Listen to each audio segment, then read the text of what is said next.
All right. Hey, Um, hey, Angelica, 1 second. I don't know this Heim Gross guy over here. Haim is one of our presenters. He Aha. spoke at the last board meeting, I think a week ago exactly, about the Brooklyn Heat Smart, maybe Cool Smart also campaign, and he's going to give a bit Right. more info about that too. Cool. Welcome. Hello. Wait, do I Yeah, have to I know Haim very well. He is unmute myself? welcome here. Mhm. Thank you. I'm trying to get into this this train for a long time, so I'm glad to be here. Great. All right. So, do you guys have any preference in which you present? Does anybody need to get off immediately? Angelica, can I ask you a question? Yep. How does it show that we have 15 participants when it's 9 of us on the screen? There are additional attendees. So Okay, this panelists are either people who are in the committee or people who are okay. Okay, So we're the only ones who show, but we don't. Oh, I see attendees. You can click the attendees. correct. So I see Bridget. And I don't know the other people. Right. So I guess just a few Zoom things. If you want to, if you're an attendee and you'd like to chat, there's a function where you can raise your hand and then I can unmute you, or you could just type anything you want to say into the chat. You'll have an opportunity to ask questions if you'd like. And I guess for everybody who is on video right now, you can mute and unmute yourselves at will. So just be mindful that other people will be presenting. Any other Zoom questions? No. And I guess for the parks presentation, do you have a presentation?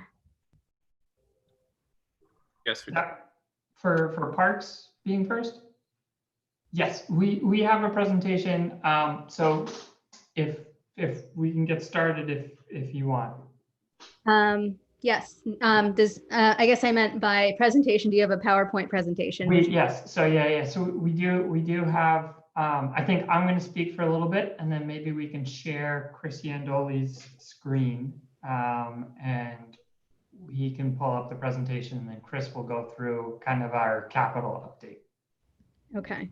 And for everyone, we were planning to just kind of give you an update on where we are, where the Parks Department is in relation to COVID-19 and kind of our protocols and where we've been and kind of how we've adapted to things.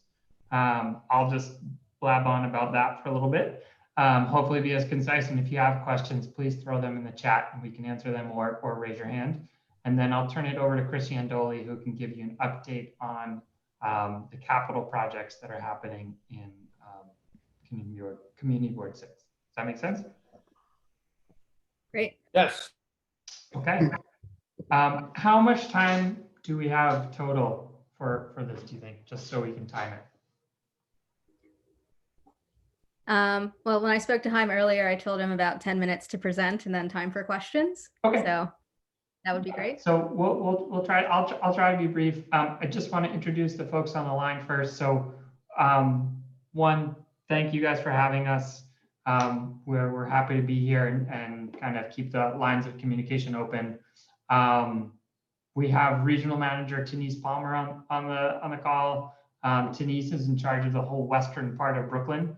And she's joined by Kingston as well, who is her son. There he is. Hey, Kingston. Hello. Yes. And then we also have the Director of Capital Projects, Chris Yandoli. And so Chris is going to run through the capital status in a little bit, but I'll just, and my name is Davey Ives. I'm the Chief of Staff for Operations here in Brooklyn at the New York City Parks Department. Chris, Tenise, and I all work for Commissioner Marty Marr. So he says hello, but he can't be here tonight. So yeah, so that's just kind of where we're sitting, where our offices are in Prospect Park in Litchfield Villa. So that's kind of where we are phoning in from tonight. So COVID-19. I'll try to be brief on this. Parks workers have been in since March. There was no stoppage in service for us. So parks workers are essential workers. Denise and her staff have been amazing, hanging in there since the beginning, figuring out what PPE is, how it works, how that changes the environment that you work in, all that stuff. So it's certainly been a challenge for us this past year. But we've adapted. All of our administrative staff, or our administrative staff for the most part, is trying to work from home. I'm still in the office every day. So we are getting things done with the new reality that things are. So that said, I think I'm going to share a link in the chat. This is to just put it to all panelists and attendees. This is just the latest update on where programs are and service changes to the Parks Department. Feel free to click on that. It's got everything I'm going to tell you right now. But basically, facilities all closed, and then they've reopened, but some have not reopened because it's just tough to socially distance. So our thought process in that was to keep things safe. And safety is our top priority, whether it's for our workers or for constituents using the park. So when it comes to playgrounds being closed, we close those down because rates were above a certain level. Right now, with a bit of uptick, there are certain zones where permits and activities are prohibited or limited.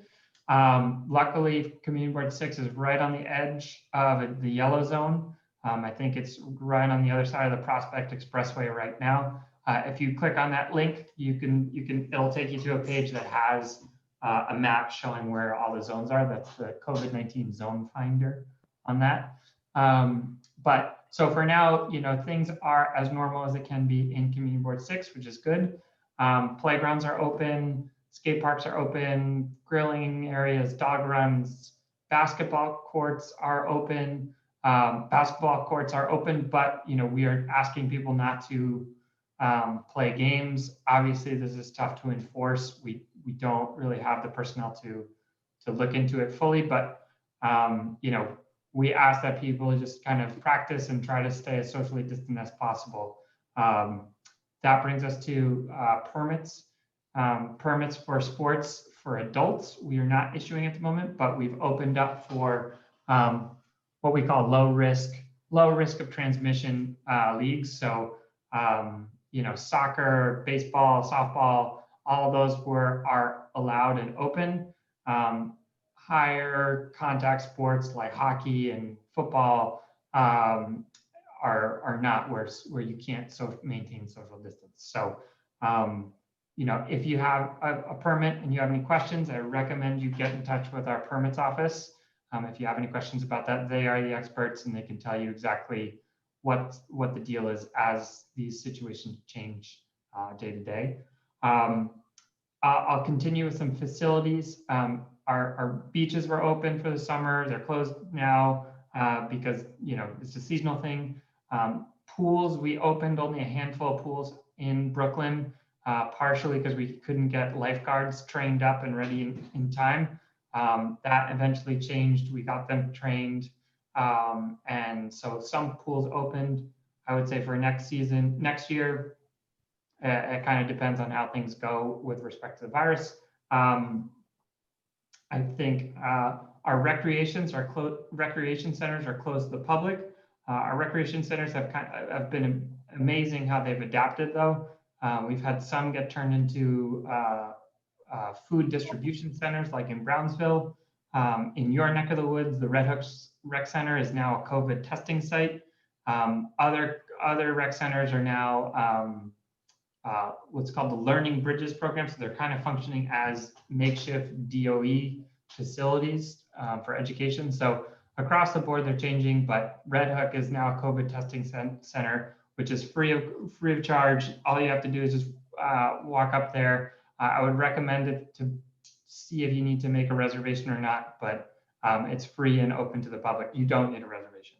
I Sorry. will interject here because I went and had a test on Monday. No appointment needed. I walked right in. I was in and out in 15 minutes. Had the results in 2 days.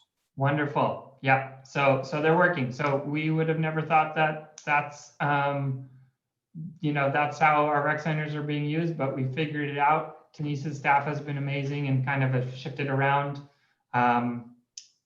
Doesn't help that DOE is redoing all the sidewalks around the center at the moment, but we are getting by. So that kind of, I know I'm taking up a lot of time here, so I just want to give Chris enough time to go through the presentation. The sidewalks brings me to the capital thing. But before we switch into capital, Denise, do you have any other comments about operations that I might have missed? You're muted, yeah. No, I think you touched on everything. Okay, thank you. So capital projects, I'll just give a brief overview. All of our capital projects stopped during COVID. So everything that was in construction was put on hold. That has since resumed.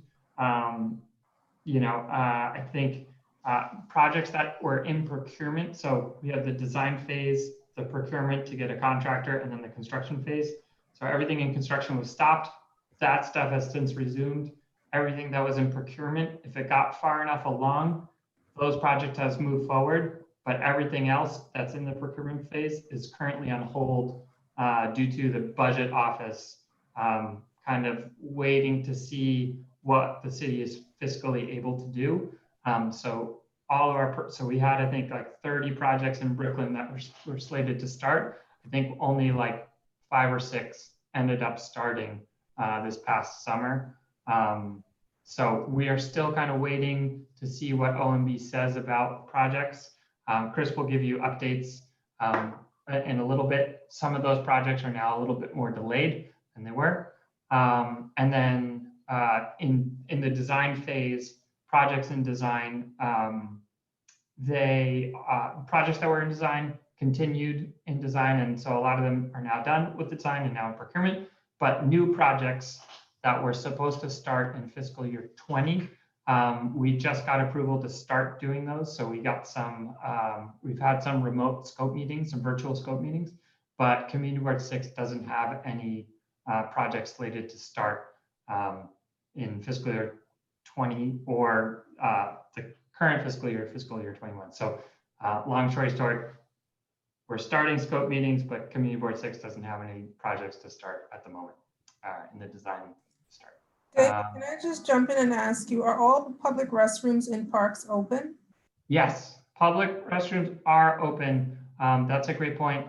They've been open, they never closed. We are trying to sanitize them the best that we can. However, that brings me to another point that I didn't highlight, is that Tenesa's staff is we didn't get any seasonal staff. So that means in Brooklyn, we were 500 people short, or about 500 people short of what we normally get for the summer. So if you've seen things be dirtier, if you've seen things kind of,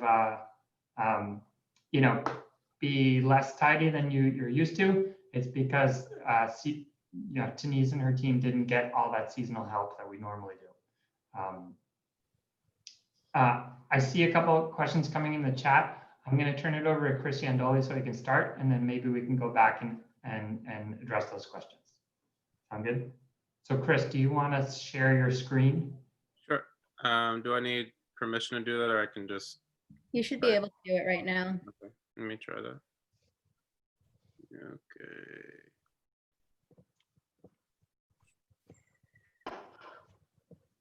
Can everybody see that? Mm-hmm. Yes. Yes. Maximize it. How does that look? Good. Okay. Everybody can hear me too? Yes. Yes. Right.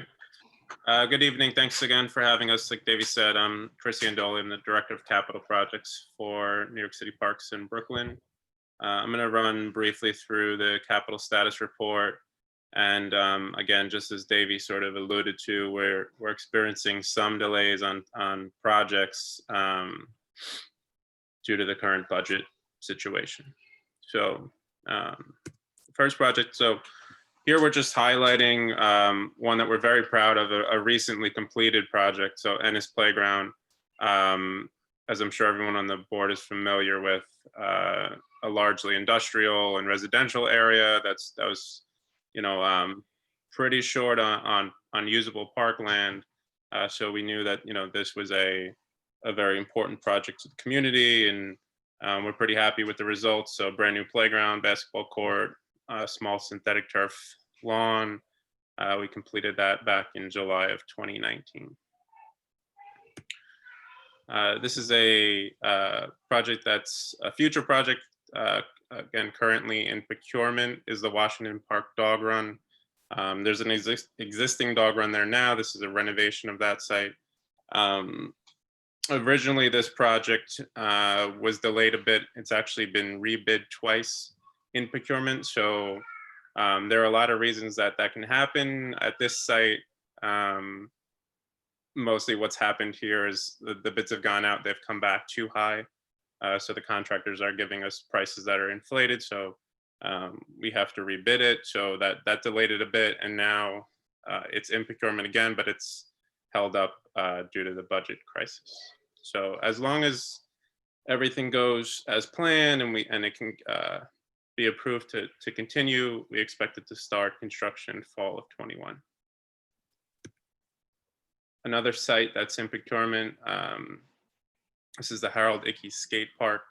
So right now, you might be familiar with the site. It's a big, what we call MPPA. It's a multi-purpose play area. It's basically an open asphalt lot. So this is bringing a renovation of the site and conversion into a skate park. This one was delayed a bit in the beginning in design by the MTA and TBTA because it's actually the site is right over the ventilator for the Brooklyn Battery Tunnel. So we had to do additional testing and monitoring to make sure that we're not adding too much weight to the site, with the concrete for the skate park. So they've worked all those kinks out, and this project is also in procurement, but unfortunately also delayed a bit. And so we hope that this one can start fall of 21 as well. And then everybody's favorite topic, and I know Marlene is on, and you guys have seen this update a while, for a couple of years now, but some of the dates have kind of changed, and some of it is related to COVID. But this is sort of a general timeline, and I'll share this with the presentation with the board after this meeting, so you'll have it. But this is sort of an updated general timeline and map of what's happening at Red Hook with the field remediations and renovations. So I'll go through each phase. So phase one is a project that was in construction pre-COVID. It was shut down for health and safety reasons during COVID. So it shut down, I think, about 3 months. It restarted about June or July of this summer. So we are factoring in that delay, but they're looking at a completion in fall of 20. So soon, we're hoping by December or so we can get this project completed. And then phase two is also in construction. This one was also paused for a bit, but it also has restarted. And this one is a bit behind, but not behind in timeline, a bit behind phase one as far as completion. But we hope to get this one done by the spring of 21. This is phase three. Phase three is one of those sites that's in procurement. We're hoping to move this one along as it's an important project to the community. But basically, we're just waiting for OMB approval on this. If everything goes as planned, we're hoping to get this one started by spring of 21.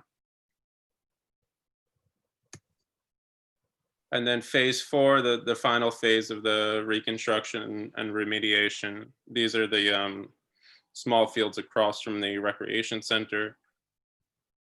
And this one is in sort of the early stages of design.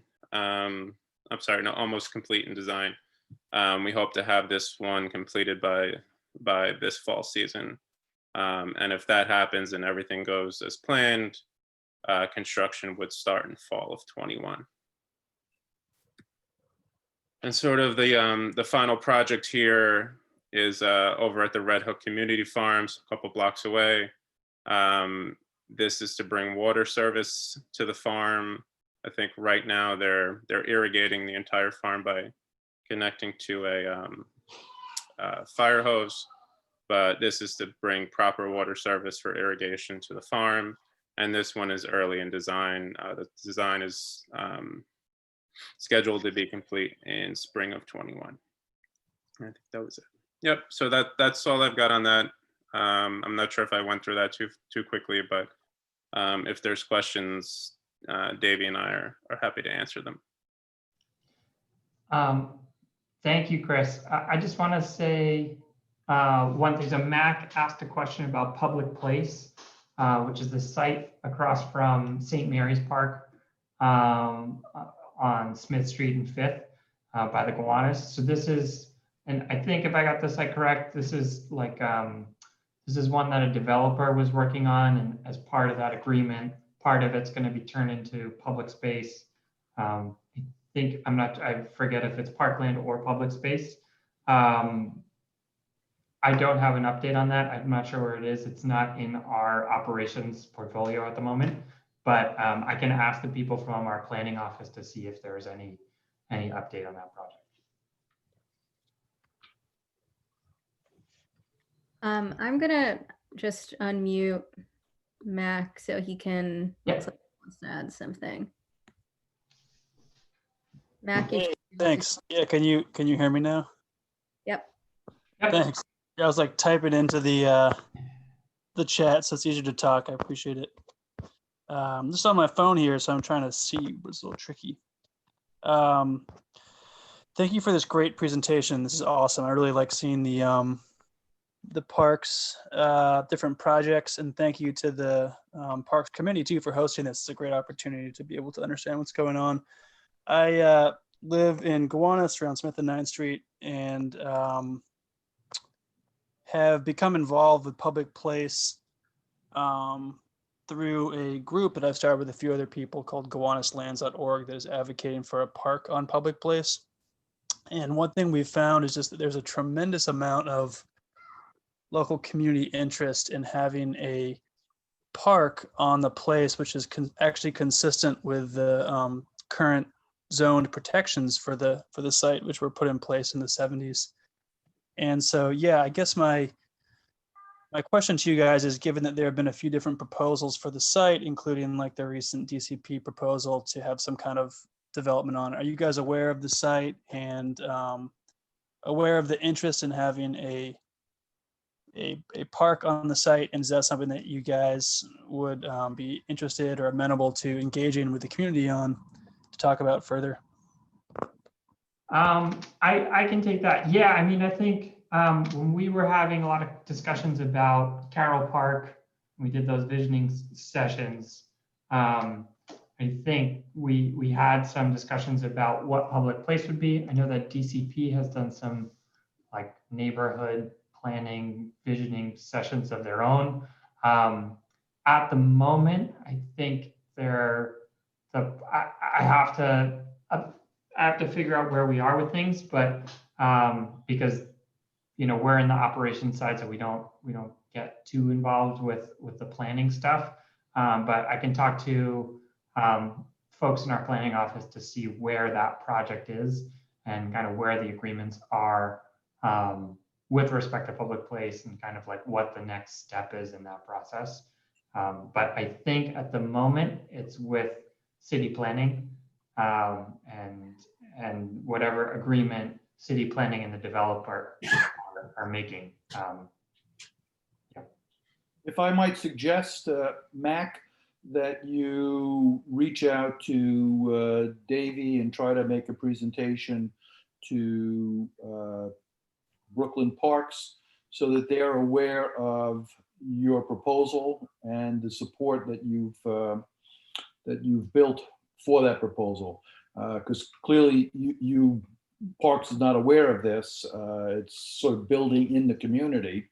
And just by way of background, this property was transferred to the city from Brooklyn Union Gas back in the 70s and was intended to be a public recreation space and was referred to as public place. And it just sort of languished for decades until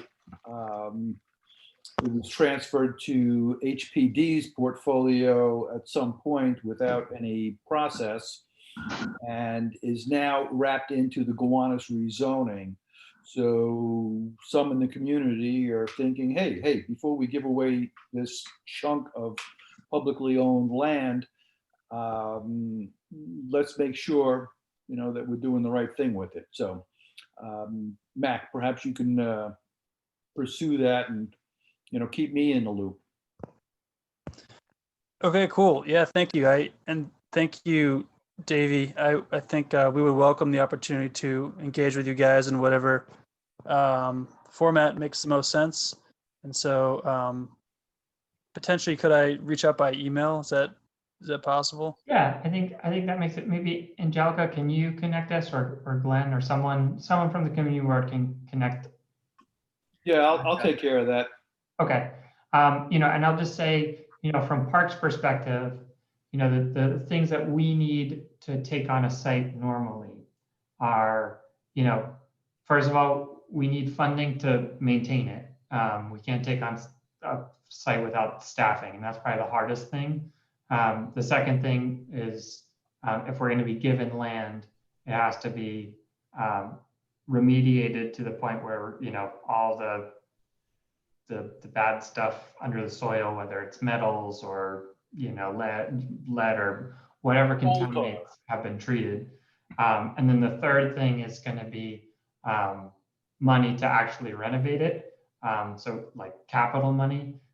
So and with developer sites, there are ways, like in Greenpoint and Williamsburg, there are all sorts of different ways. And I'm sure, like in Gowanus, there's like that property on Bond Street. That's not Parks property, but Parks looked at it at some point, but Parks will not be maintaining it. There's spots like Domino Park, which is developer built and the developer manages it. And then there are parks like North 5th Street along where the ferry drops you off in Williamsburg, which the developer built and then Parks maintains. So there are a number of different ways that the developer's agreements get finalized, and depending on what that agreement is with city planning, determines what Parks' involvement with the site is. So yeah, but happy to run through all that stuff with you in person and see how we can both advocate for better open space. I have a couple of questions, but I'll start by saying how pleased I am that there's no, well, there are delays in the Red Hook fields, but none of them are canceled. So that's good news. I was not aware of the water access for the community farms. Is this a recent development? Because it took me by surprise. It's not access. It's we're basically putting like a drinking fountain and like irrigation. Right now they run their water, I think, from like fire hydrant or from a fire hydrant. But you're actually bringing water in there, so it is a capital project of sorts. And I just didn't even know it was on the radar screen. So that sounds great. Then, since you showed Ennis Playground, I'm wondering if you'd had any contact with the neighbors immediately east of the playground, because they had reached out to me after the park was opened to say that they wanted some sort of privacy screen put on that fence. Same thing has happened with St. Mary's, and I'm just wondering if that conversation has continued, if there's a negotiation or any solution. I remember those conversations happening. I think, I'm not sure where we ended up with Ennis. And I think we had purchased something for St. Mary's. I know that we had looked at specs for what kind of covering. I don't know, Chris, if you remember if we ended up purchasing and installing anything, but. I thought we had installed windscreen mesh at St. Mary's. I don't remember a request coming in for Ennis, but we'll follow up on both and make sure. Yeah, I I know. can speak. Go ahead, Denise. I was gonna say, I think we put the privacy screen up at Ennis, but I'll double check on that as well. But I think that did go up. Good to know. Just Um, let me know, just in case somebody asks me, just like to be in the loop. Yep. And the other thing is the Washington Park Dog Run. Is it likely that will move forward, or any of the projects that are delayed? Is there a priority list? Is there some that might sort of slip through more quickly than others?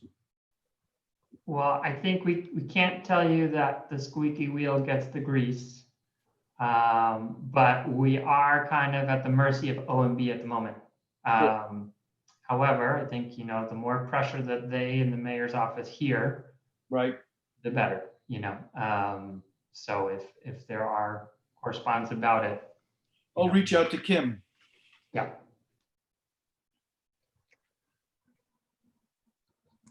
At the moment, I think, this is citywide too. So it's not just, small projects or whatever are getting. So we're having this across the city. So Of course. it's not just local to CB6. I have two questions, Chris. One is the ball fields in Red Hook. Are all of them going to be synthetic, even the ones in the later phase? Right now, I believe that's the plan. Okay.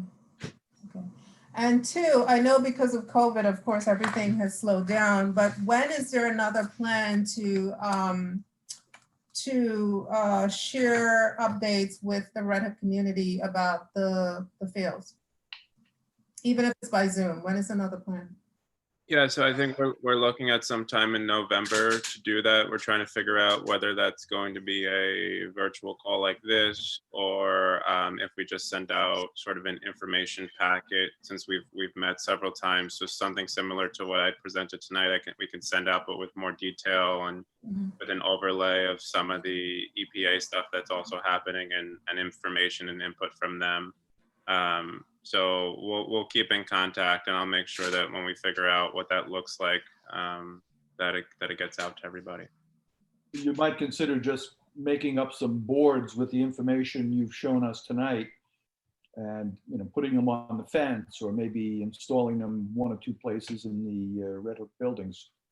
Right, it's a great idea. Especially about the Little League ball field, because I think people in Red Hook, residents in Red Hook, rightfully so, are just actually impatient about that project getting done because it's been sitting for so long. So right. The more information we have, I think it's the better. Right. I had a question about the skate park. Just curious if there's anything that can be integrated into I forget what phase is it, Chris? Is it already fully designed, or? The Harold Ickes Park? Yeah. Yeah, it's already fully designed, so it's Okay. out for bid. And Yeah. this is moot probably, but I'm just concerned because skate parks are a place where people come and linger for hours and hours. And given its proximity to the high traffic area there, I was thinking it would be nice if there was some kind of air treatment that was able to be built in to protect the kids that are going to be spending their entire days there. I mean, it's I too don't know. late. I don't know of like a large scale filtration system or something like that. I don't know that we've done that before. I can say, without looking at the design, because it's been a while now, So right now there's maybe, a few dying trees on site. It's a big asphalt lot. I know where we are making it much more of a park-like setting. So Green, yeah, Yeah, yeah, that'll help. Anything like that, just to direct the right. exhaust. Yeah. Maybe some So fresh air fountains next to the water fountains. Exactly. This is those where, exist, um, send them to us. I'd like to see that. I mean, that would Yeah. be a good idea. yeah, I just, it's just a general concern of mine is that so much of our parkland is near Yeah. asthma ways. Oh, definitely. I mean, Um, we're increasing the permeability of the site for sure. It's That's going to be great. much more of a park-like Yeah. setting. We're going to add a lot of planting. There's in addition to the skate park, there's sort of a pedestrian plaza that'll have a lot of planting. So I won't just be a concrete jungle anymore. That's good. That's Mhm. good. I mean, I just wanted to throw out for Mac and anyone else who's interested, tomorrow night, I believe the CB6 Landmarks Land Use Committee is hearing from planning about the Gowanus rezoning. So that's another good place to jump in. I kind of feel like there's like this huge bulldozer that's already in motion on that land, but nothing is final yet. So I think it's a great time to have the conversation. I'm sure Mac is aware of it. Chris, also, just to mention, I think based on what Glenn has said, it would be helpful regardless to put up some kind of board or something else, even on ball field 1 and 6. We know that that's all the way, it's a later phase, but it will be nice to share that those sites are going to be renovated, because I oftentimes get that question and then I can only answer it so much.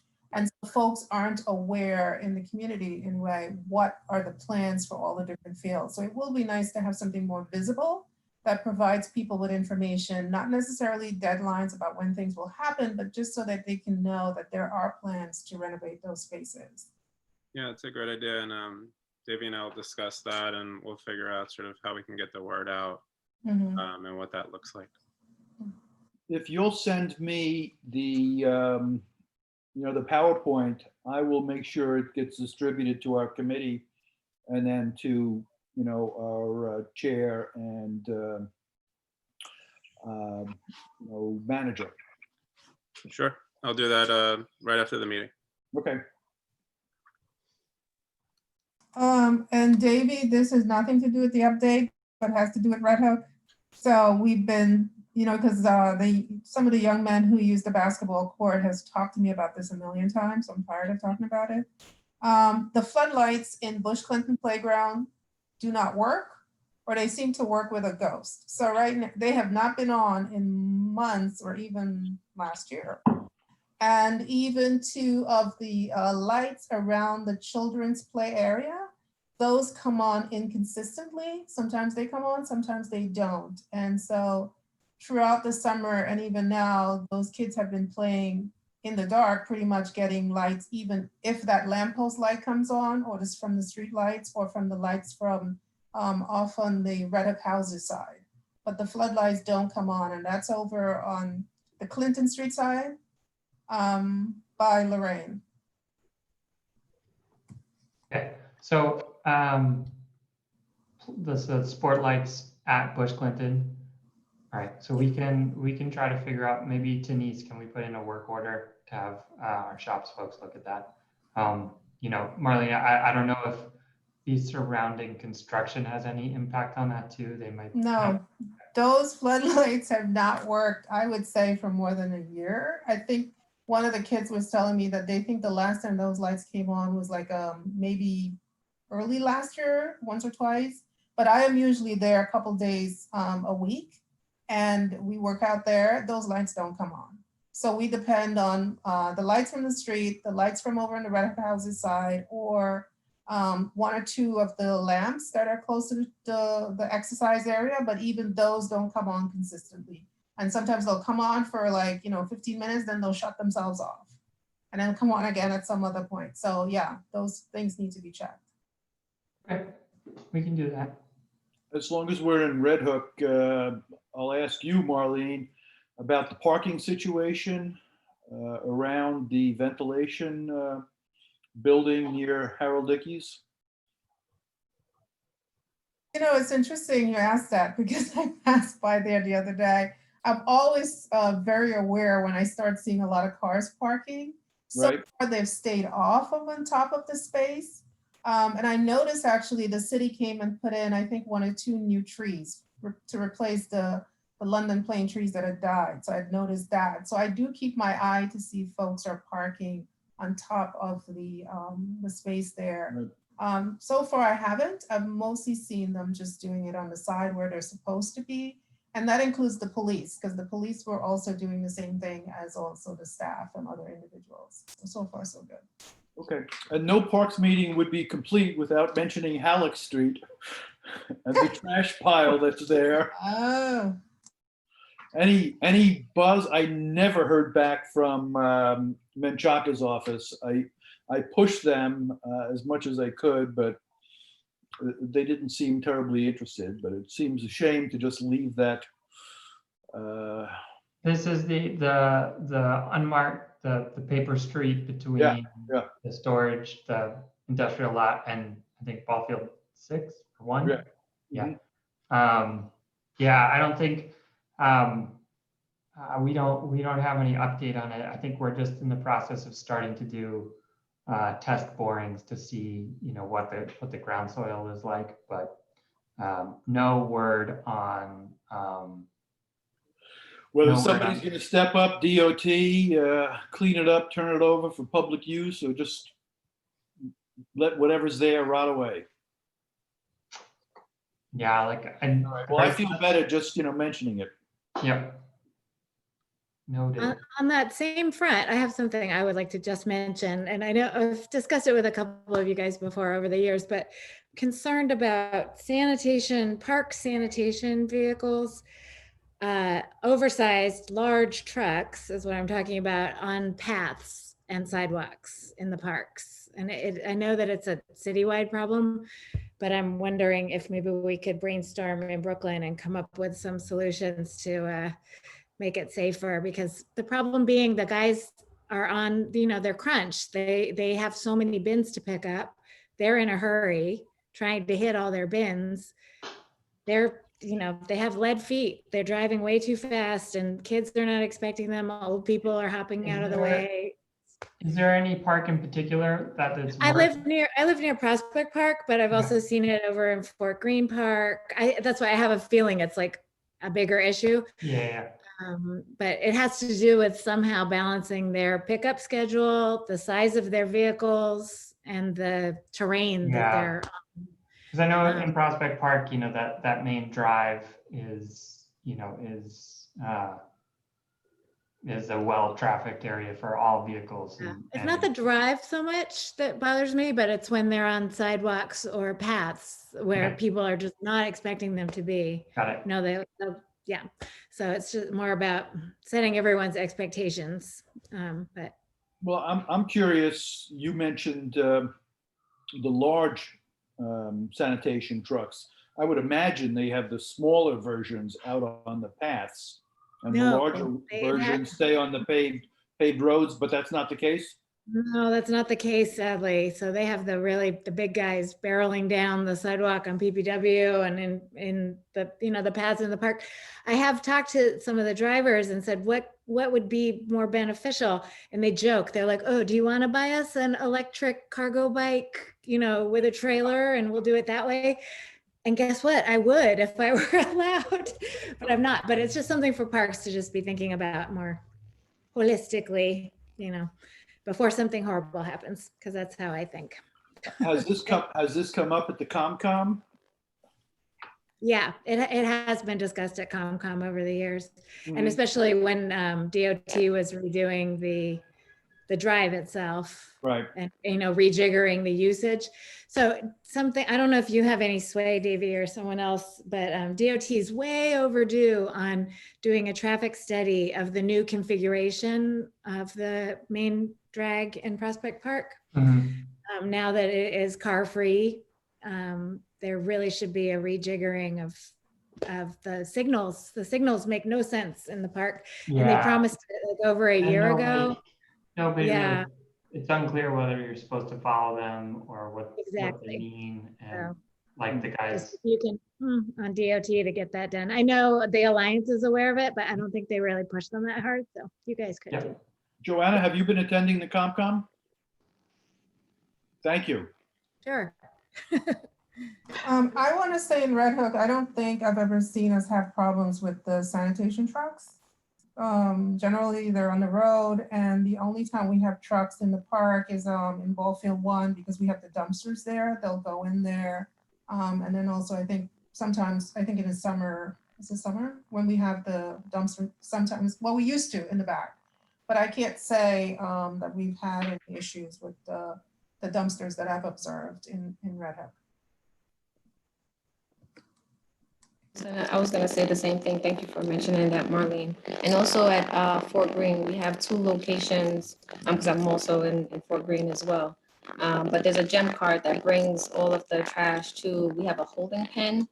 There's one by the hospital, and there's one on DeKalb Avenue, and the packer is supposed to go there and bring everything into, put everything into the packer. So, but I'll speak to staff as well, just to make sure that they're staying off of the sidewalk. I'm also going to put in a small complaint on the handball courts at JJ Byrne. They're pretty cracked up these days. I don't know if you're aware of that.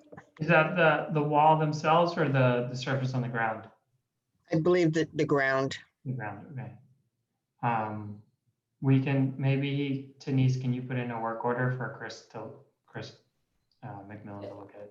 There might be an existing one already in there, but I'll just double check to make sure that it is. And if Yeah, not, I think I don't know what the condition looks like, but cracks on the ground, normally cracks on the ground are caused by something else, whether it's water moving or underground and causing it. But if there's a way we can patch it or smooth it over, or at least maybe feather it down so you can at least play on it. Great. Thank you. I see a bunch of names on the attendee list. Would any of you like to comment or ask a question? This would be a good time before we move on to the next presentation.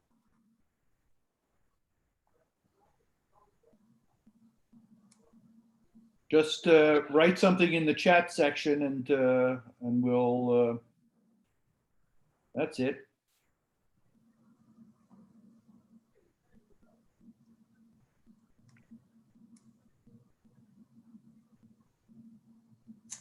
While we're waiting, I just have 2 questions for you guys. I don't know, maybe you, Davey. This is relating to coffee. Well, one is coffee, but one is overall parks sort of strategies.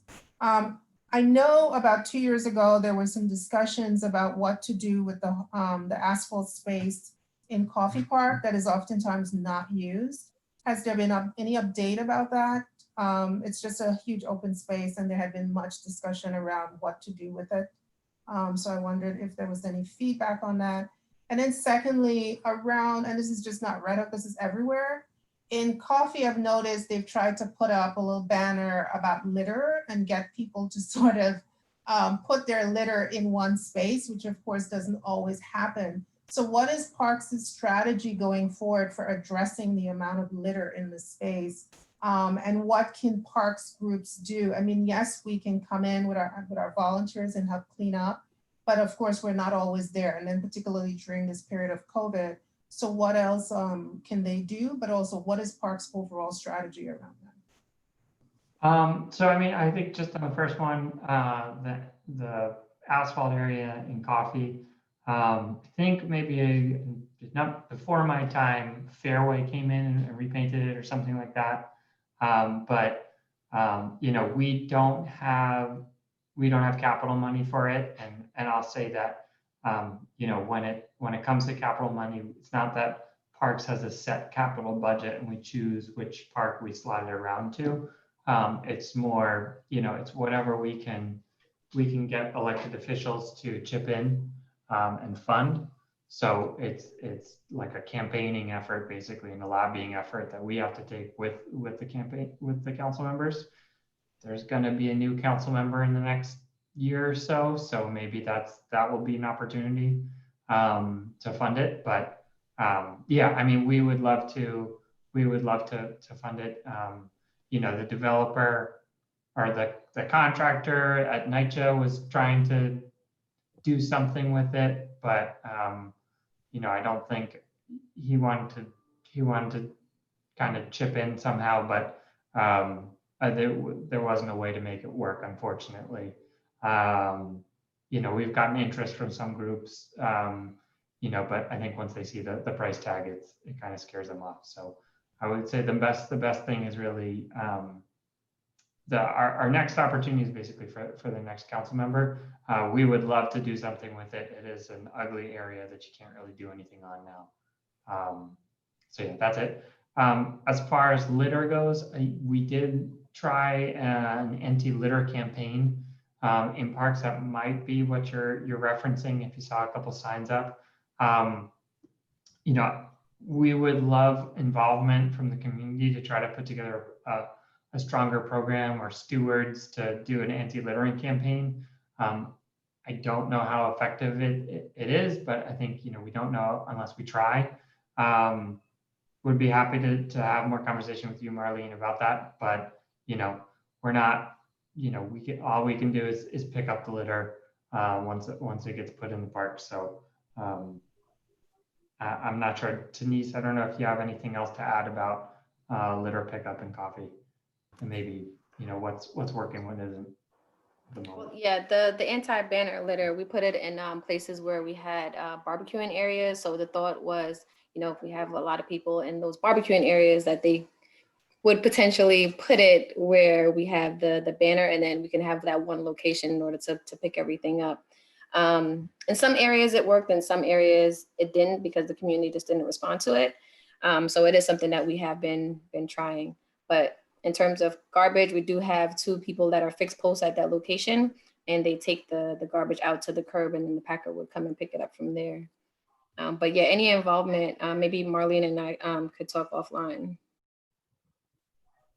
An idea for you guys to look at is something the Alliance has been doing, where they have like a set time that volunteers can come every week and pick up a garbage scrabber and a bag, basically, is the only equipment. And it does require one coordinator to hand them out and check them back in, but it's been super popular and effective over here. Like, I went to clean the other day, and the whole quadrant near where they hand out the pickers was totally clean on a Monday morning. It kind of blew my mind. So something's working there. I have a question about the basketball courts and the, I guess, wishful thinking regarding no games be played. Is there signage? Could there be signage just asking people to cooperate so that, you know, we stay healthy? Yeah, there were signs placed in all of our parks and playgrounds just to let people know that, you know, that we prohibit the group play, and that they should wear a face covering if they're not 6 feet away from people. Great.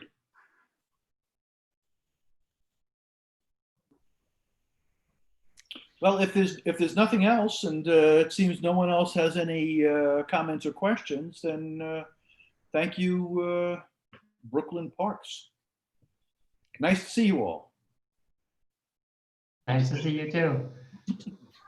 I guess we're gonna move on to the Thank you. next presentation, right? Angelica, take it away. Okay. Joanna brought up a great point about there needing to be more electric trash collectors, and electrification is one of my favorite topics, and a great segue into Chaim's presentation. Chaim, are you able to share your screen? Nice segue. You're muted also. While he's unmuting, he's going to be talking about Brooklyn Heat Smart, Cool Smart, and it's a program that is focused on electrifying our heating and cooling systems. All right, you're on. Okay, great. I'm gonna Thank sign you. off. Just thank you guys. And thank you to the wonderful people from Parks.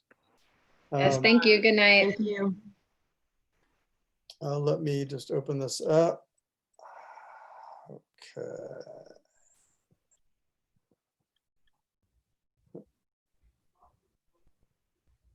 Okay, so I can Can I do the screen share from my side? Yes. Yes, I can. Okay, here we go. Let's see. Okay, forgive me. I'm going to try to do this as smoothly as possible. It's working. Hey, do we please the technology gods this time? Looks good. Okay, great, fantastic. Thank you for the opportunity to present. Thank you, Angelica, and all you lovely people, probably most of whom I've not met. I'm I guess a neighbor. I live on 15th Street, although I'm a lifelong New Yorker from downtown Manhattan and uptown Manhattan, other parts of the city. But my roots are in Brooklyn, and now I'm back. So I'm happy to be contributing, I hope, to improving the environment and addressing climate change in New York City, and particularly in Brooklyn. I'm going to try very quickly to present this project to you so that we have some time for conversation. Heat Cool Smart Brooklyn is a clean heating and cooling campaign in community boards 2 and 6, community districts 2 and 6 in Brooklyn. We're supported by the Brooklyn Borough President, sponsored by NYSERDA. And our group is the New York City 2030 District. We are a not-for-profit partnership of stakeholders, part of a network of districts around North America addressing, or rather confronting, climate change at an urban scale. We're establishing a district in downtown Brooklyn and Lower Manhattan. Yes, so we're currently formally bounded by Community Board 2 in Brooklyn and Lower Manhattan below 14th Street. We'd very much love to engage with Community Board 6 a little bit more, and I'll tell you about how successful we've been so far, and hopefully we can work with you to even make that better and more. So the Heat Cool Smart Brooklyn campaign is part of NYSERDA's Clean Heating and Cooling Communities program. As Angelica mentioned, the goal is electrification. In this case, primarily electrifying heating in buildings, removing fossil fuel burning boilers and hot water heaters from buildings. New York City has some particular challenges. We have cheap gas and expensive electricity. We also have a lot of regulations and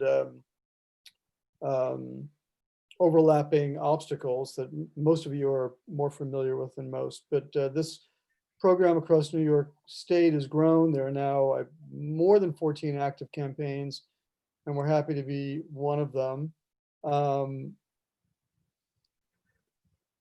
Perhaps you're familiar with this basic information. I won't go into too much detail, but the short story is that natural gas is serving building energy is worth about 60 to 70% of the greenhouse gas emissions that New York City produces.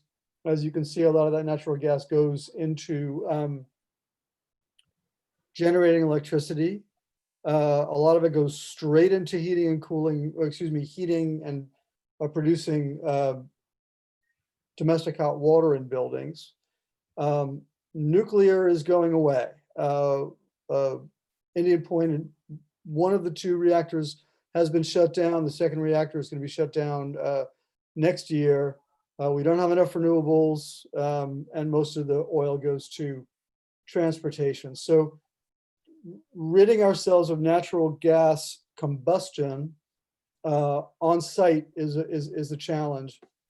And that's what the program is primarily focused on doing. We also really want to increase renewables, and we do want to help property owners install solar and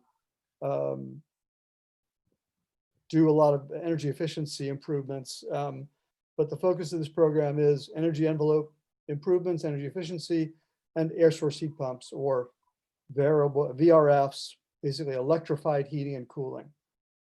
Here's a mock-up of a card, a typical card, which I would be happy to give to you at a block party or a street fair, if there were such a thing to happen in our near future, we hope and pray.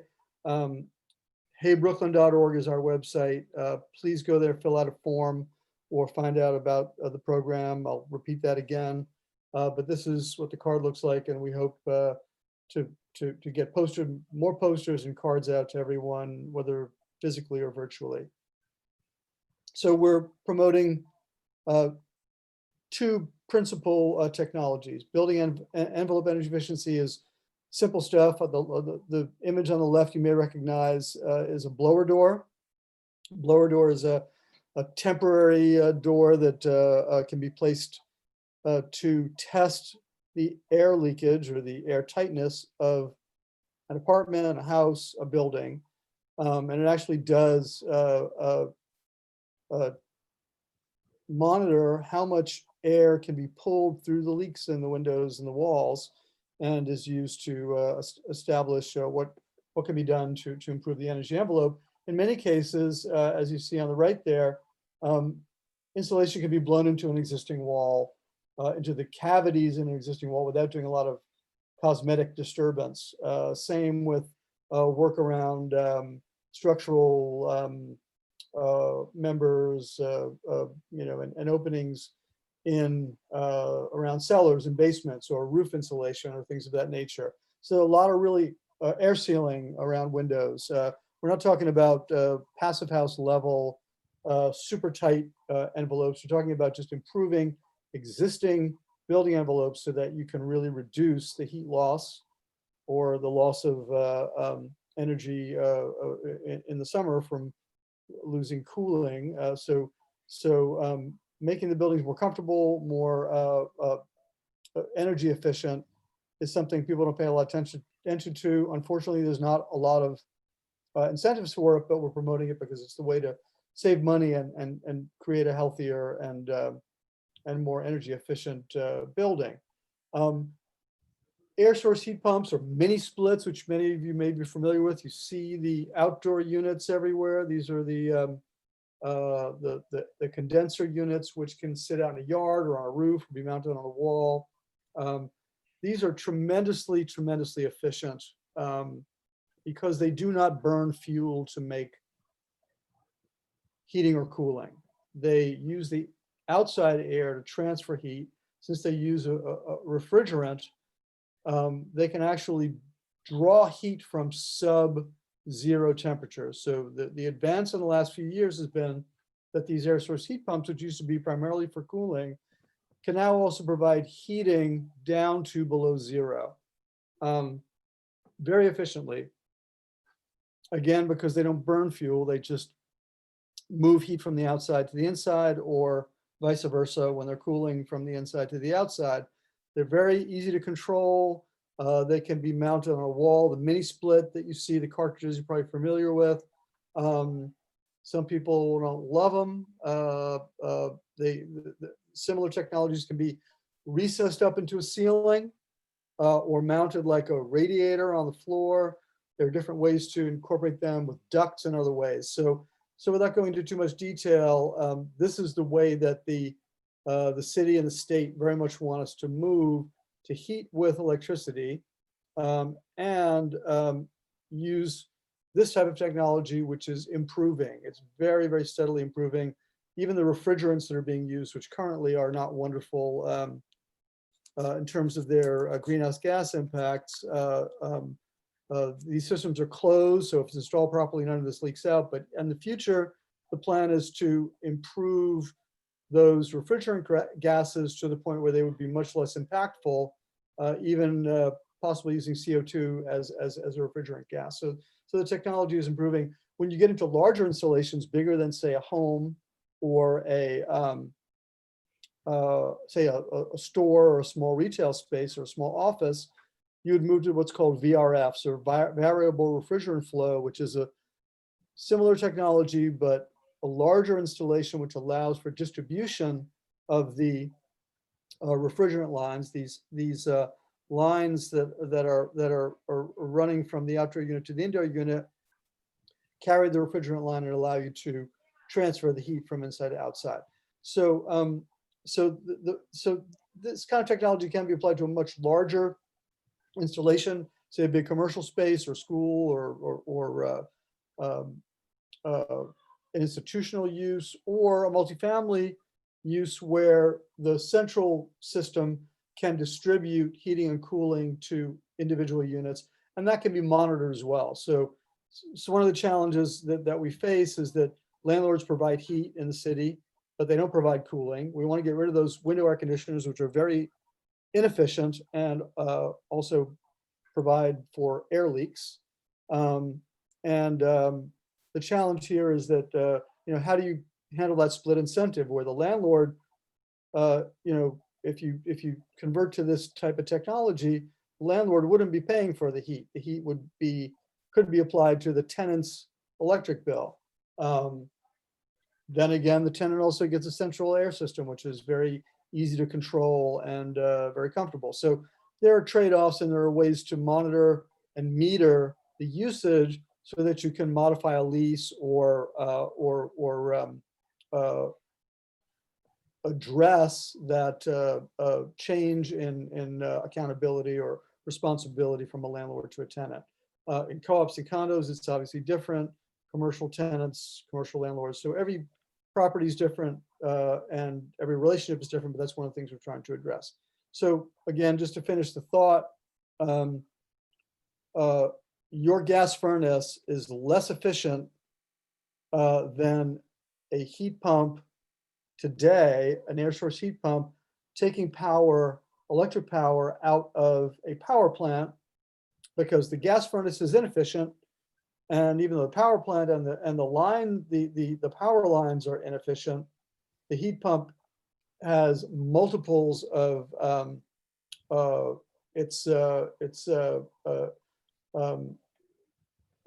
power coefficient of production or coefficient of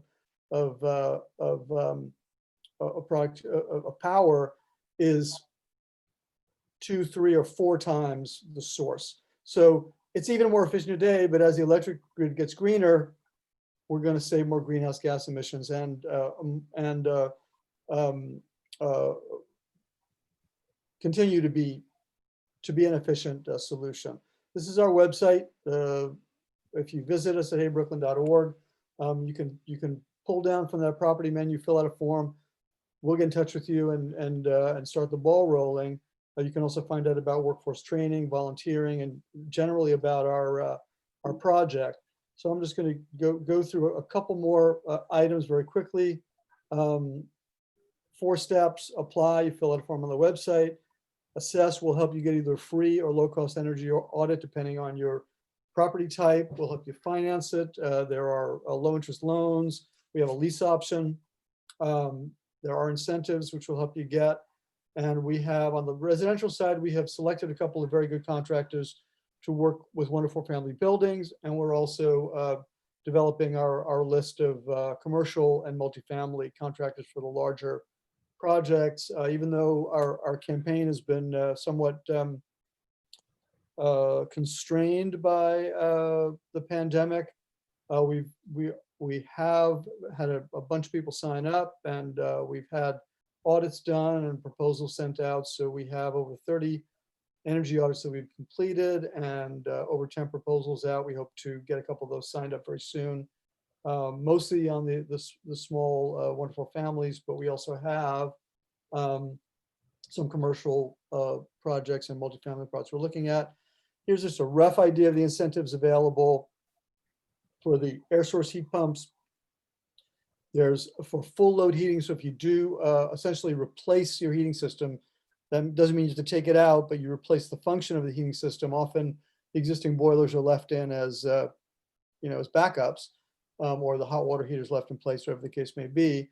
But if you do a full heating, meaning 90% of the load for your building, you can get a rebate of $2,000 per 10,000 BTUs. And an average, say a 2-family house, typical, say 2-family brownstone or townhouse in our area might use 25 to 30,000 BTUs. again, everything, all the conditions are different. So there are substantial rebates. There's also a rebate of $1,000 per hot water unit. There's also air source hot water heaters, which also work on electricity and work also very efficiently. There are, I'll just show a couple of slides on the commercial and multifamily, but those are very complex and take a little more work to determine what the incentives are. We're also offering free workforce training class. We actually just had the last round of the best practices for installation of the air source heat pumps last week. All the classes are available. They're recorded, they've been virtual, they're available. If you go online on our site, you can access those, sign up to see those. We have sales trainings coming up, and those will also be posted. We'll make sure to let everybody in CV6 know about those. One of our commercial projects we're doing is the Montauk Club. You may be familiar with the Montauk Club up near Grand Army Plaza. The club itself is a private club, which has retained the 2 lower floors for their ballroom and meeting rooms. The upper floors are now residential condos. Here are some images of those rooms. You can see down here one of the plaster murals of the exploits of our founding pilgrims in their no doubt very fair and equitable dealings with the Native Americans, the Montauk tribe. I'm sure that these are somewhat idealized and perhaps maybe they deserve historic status, or maybe they don't. I'm not going to comment on that. The boiler in the Montauk Club is dying, so they are going to no longer be able to make use of these steam radiators, and so the proposal is to install what will be a variable refrigerant flow VRF system to serve the heating and cooling for these main 2 floors, which are used as wedding halls and meeting halls with a lot of people in them. So they really have a demand for a good heating and cooling system. We're actually working with a contractor and with the program people at Con Ed and Wildan to make that happen.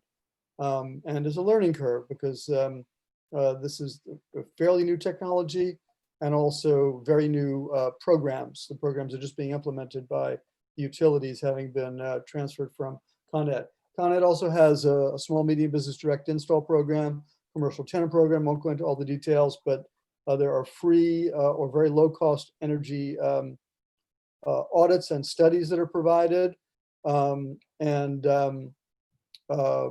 We're eager to work with small retail, small office, and medium and large commercial, as well as multifamily projects. There are incentives for air source heat pumps. Ground source heat pumps, are not going to do a lot of those in New York City, but they are potentially a very green energy source, using the same technology, but using the ground as the heat sink as opposed to ambient air. And again, hot water heaters, heat pump hot water heaters also are available. So different categories and with different levels of incentives, either for the capacity of the unit or the energy savings. Actually, how much energy you're saving by taking an old boiler or an old inefficient HVAC system out of service, replacing it with an efficient air heat pump installation. And so there are various levels of incentive, and in the case of anything larger than a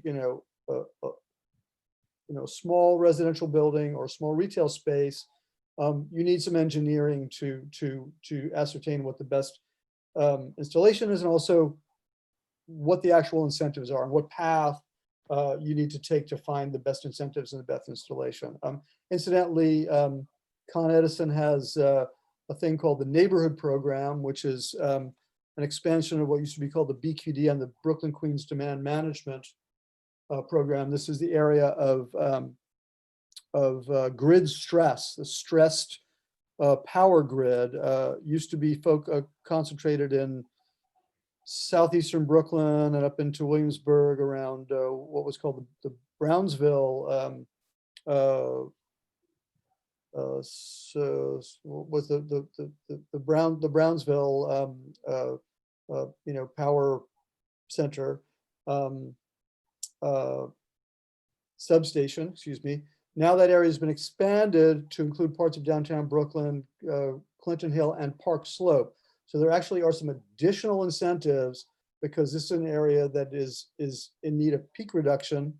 Con Ed and New York State, the New York State Power Authority have determined that these areas need peak reduction. So there are some additional incentives for these efficient systems in our area due to the neighborhood program. We also have an option for lease. So a multifamily or commercial application can install air source heat pumps as a service with no upfront capital cost. The operations and maintenance of the systems are included in the lease, and the lease is calculated so that the energy savings will cover the cost of the lease. These will be revenue neutral, revenue negative, money saving for the owners of the properties. Block Power is offering these lease deals, and we're trying to line some of those up as well. So again, save energy, save the planet. You can visit us at heybrooklyn.org. Fill out a form. We have forms for different building types. You can find out about workforce training, more about our program. And if you'd like to volunteer and help us, great. What I'd love for you members of Community Board 6 and members of the Parks and Environmental Protection Committee to help us with would be to help us reach out to community groups in your area. We already have a relationship with Ready and Resilient Red Hook. Brad Lander hosted one of our webinars. We've done, I think, 10 webinars since the spring, and we're working with 350 Brooklyn and others, but any help you could give us to reach out to block associations or community groups that might be able to help us engage and have people participate in the program, we would much appreciate it. And I hope there's a few minutes for me to take your questions. Yes, thank you, Chaim. That was great. And I'm going to start with one quick question. How do the air source heat pumps impact indoor air quality? Are they better for like filtering out things that might concern people with COVID, or are they worse at that? What is that like?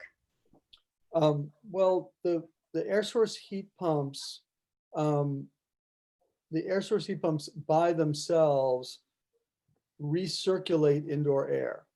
So there could be an air change. Now, again, the difference between a typical installation where you have a level of air leakage, you have a level of fresh air that comes in just through the porous nature of the building, or the fact that doors open and close.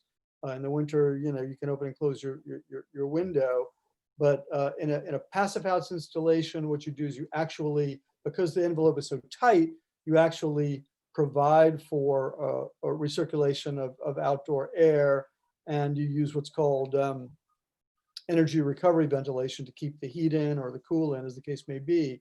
With air source heat pumps, you would need to actually add some feature to bring in outside air to get the air circulation. Generally, if you do not seal up an envelope to a passive house level, you have enough air circulation, just air changes through normal use, people coming and going, and the normal leakage. So the air indoor air quality is an interesting question. You can add filters to the air handler units within the installation. There are various ways to filter using HEPA filters or ultraviolet light, or different ways to kill bacteria or viruses. What's the right word? Pathogens in the air. And those can be added to the systems. If you have a larger system that already has ducts in it, then that can be added to the duct air circulation features of the ducted system. Or you can just have a way to transfer air in and out. And there are fans that are used, for example, in passive house construction, that are really just dedicated energy recovery ventilation fans that are designed to give you a measure of fresh air air changes, but preserve the temperature from the inside and avoid heat loss.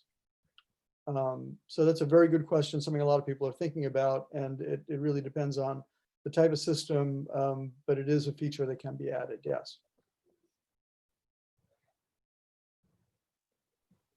I have a couple questions. I'm fascinated by all this new tech that I know very little about, so they're probably remedial questions, but Please, there's no dumb questions. Great. Does the unit have any effect on the outside air, the way that our conventional ACs heat everything up? Does it, as it's circulating, does it change things outside at all? It does, but it works at a much higher level of efficiency. So it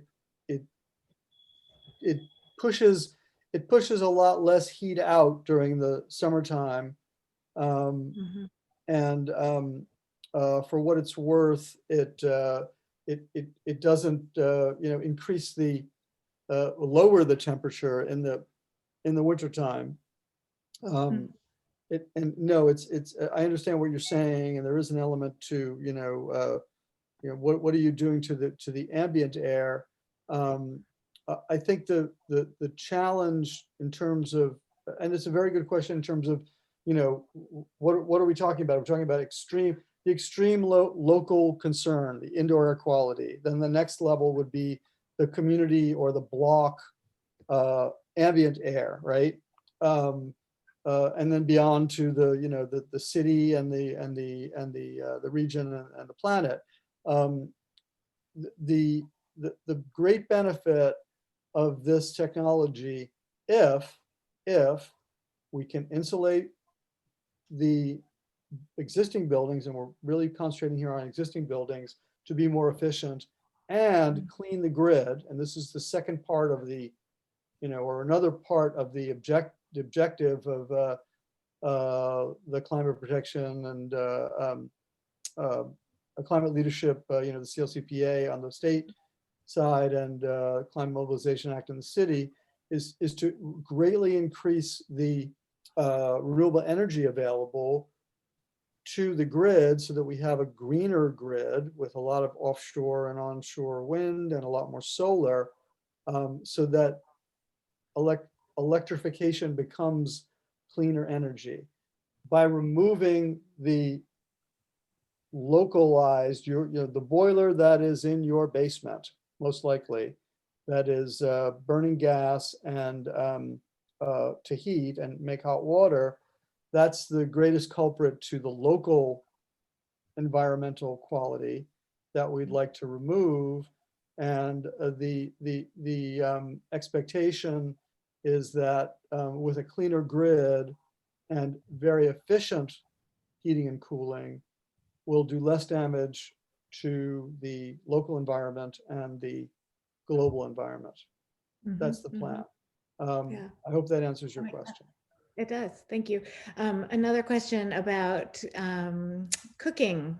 Is there any element in this plan to help people transition away from gas cooking? Because I know that's something that keeps people from wanting to seal up their envelope It's just concern about what additives and things are in the cooking gas and. Right. Very good point. This is not it's not a particular element in our program, but it's a more general challenge. If we can remove the heating and hot water boilers, that would be a great step. But my understanding is, and I've worked with them a little bit, the convection cooking, is that it? The electric convection cooking is really quite good. And supposedly, if you know what you're doing, it can be as enjoyable and effective a way to cook than as natural gas. I think it's going to get there. But I hear what you're saying about sealing up and worrying about, the cooking gas. I think probably the solution there would be to have, a ducted hood and or move to convection cooking. But I think that, somewhere down the line, convection cooking will also likely be replacing cooking with natural gas. As we know, there's a lot of fighting going on about gas infrastructure and gas moratoriums and things like that. They're not turning the gas off yet, but probably be a good thing to learn how to cook with electricity. Exactly. Thank you. I'm curious about the incentives. You had a chart that showed consumer incentives, and I'm just wondering why there's an incentive for the contractors. That's a very good question, but they've structured it this way in part because a great challenge right now, and this is part of the work we're doing with the workforce training segment of the project, the industry is still heavily weighted. This is true across the United States, and not true in Europe and other parts of the world. But in our region, certainly, the industry is heavily weighted towards fossil fuel heating. So one of the things we're trying to do, and one of the reasons that there's this incentive at this point, is to try to train and persuade contractors who are doing oil and gas boilers and other HVAC work to transition over to air source heat pumps. So they're really trying to instigate a transition in the industry. And so I believe that's why they're giving some money to the contractors. In some cases, the contractors do pass those on to the customers, and we've established our program in such a way that we have 2 air source heat pump contractors. So if you want, say you're doing a 1 to 4 family house and you want to get 2 bids, we can get you 2 bids using 2 different, in most cases, one would be a Mitsubishi air source heat pump contractor. The other might be we're using Daikin or Fujitsu or another brand.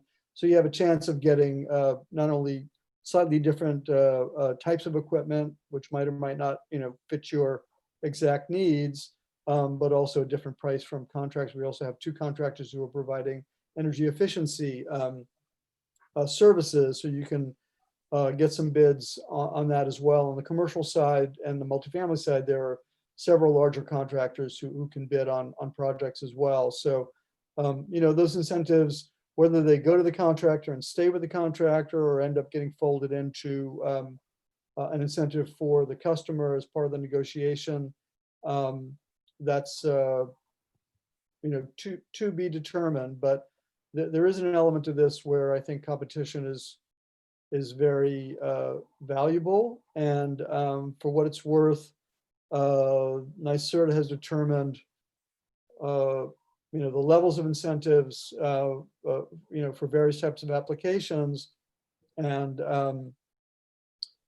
some of those rewards, as you said, are going to the contractor, and that's an attempt to get them to, reach a certain critical mass to where this becomes much more of a habit in the industry, whereas now it's fairly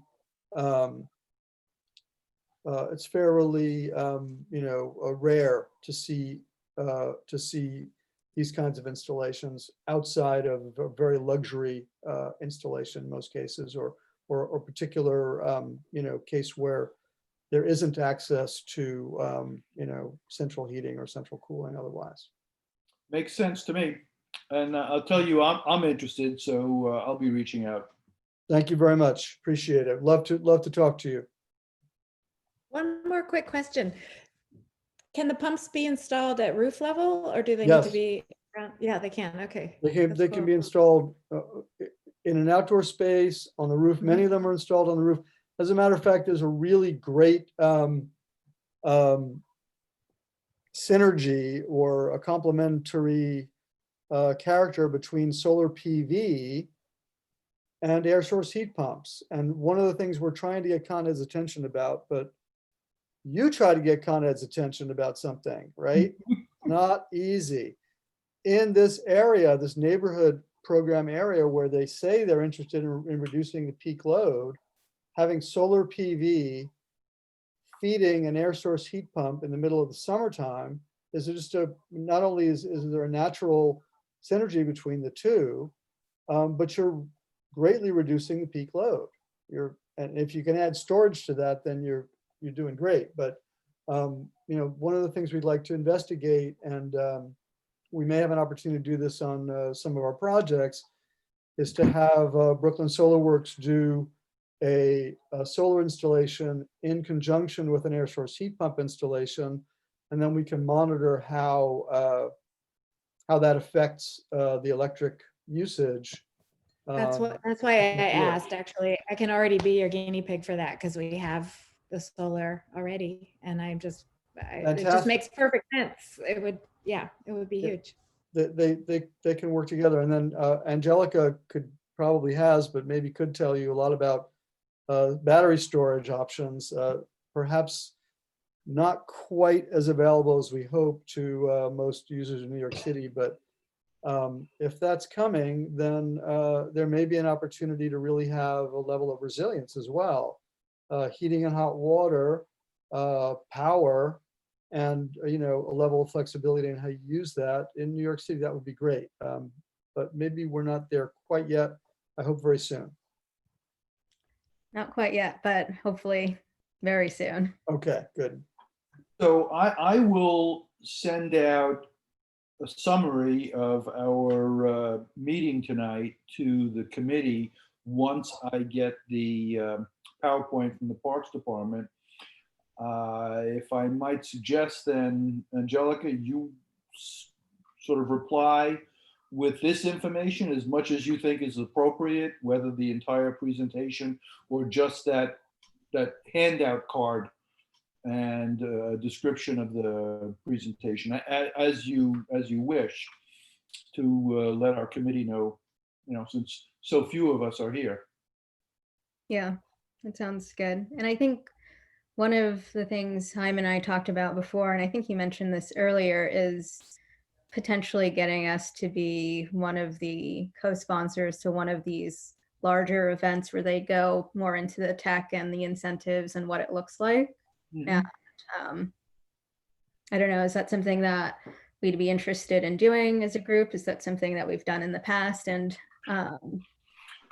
Try to do this again in a bit more depth and invite the rest of the board and the community somehow. right. That's the idea. We've done webinars. They're usually 90 minutes on a Tuesday evening. And a bunch of them are, by the way, are recorded, and you can access the slides and also the recordings on our website. We've done them for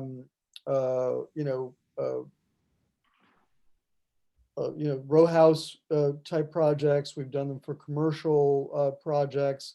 We did one focused on Atlantic Center Homeowners Association. Maybe familiar with them. They're right over by Barclay Center. They're kind of a community of townhouses that are privately owned, but they were all built, in a similar time and similar type of building with common parking areas. We've had, various co-hosts. We always have people from NYSERDA who can really answer detailed questions. Often we have our contractors or engineers or others who can really speak to some of these technical and other issues. And we could help, produce one of these webinars with you specifically for the community. I'm sure we could get Resilient Red Hook to participate, maybe 350 Brooklyn and others. But if Angelica, you and the committee want to talk to us about putting one together, we're eager to do it. Our project is now scheduled to run through the spring into the summer. The schedule is sort of up in the air, obviously, with the pandemic, but if we could talk about doing this, we'd love to. Also, I'm going to share some of this material with Michael, who I think is going to just help spread the word on the the CV6 newsletters. But I'd love to coordinate with you on this or any other outreach. Great. Angelica, when you send the information out, we can kick it around the committee and let Mike and Peter know and see if we can find some way to sort of widen the reach. Great.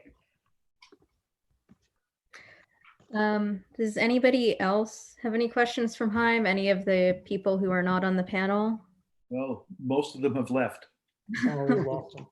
We have two left. Oh, boy. Okay. Well, I thank you and thank you. I hope I didn't push you over your time limit. It's all good. But before everybody leaves, for meeting next month, we're going to have an environmental justice / environmental racism discussion. Wow. My colleagues. Yeah. And we want to bring more environmental topics to the Parks and Environmental Protection Committee. So Mike and I are working on a survey that we'll send out to you guys and to the community to see what people are interested in and who we can get to speak and how this all ties into our community. So keep an eye out for that soon. Cool. Sounds great. So if there's nothing else, I just want to say thank you, Angelica, for hosting us tonight with your knowledge and skills, because I don't have a clue with this. So I'm on Zoom every day, almost all day. So Oh, not God. yeah, I'm sorry for that. Sorry. Hopefully we'll get past this. I mean, it's nice, but I miss the meetings. But it's nice to see all your faces. absolutely. And of course, landmark land use tomorrow, and I've got permits and licenses next week, and here we get going. Yeah. So I bid you all good night, and until next time. Thank you. Bye. See you Bye. soon. Thank you. Bye-bye.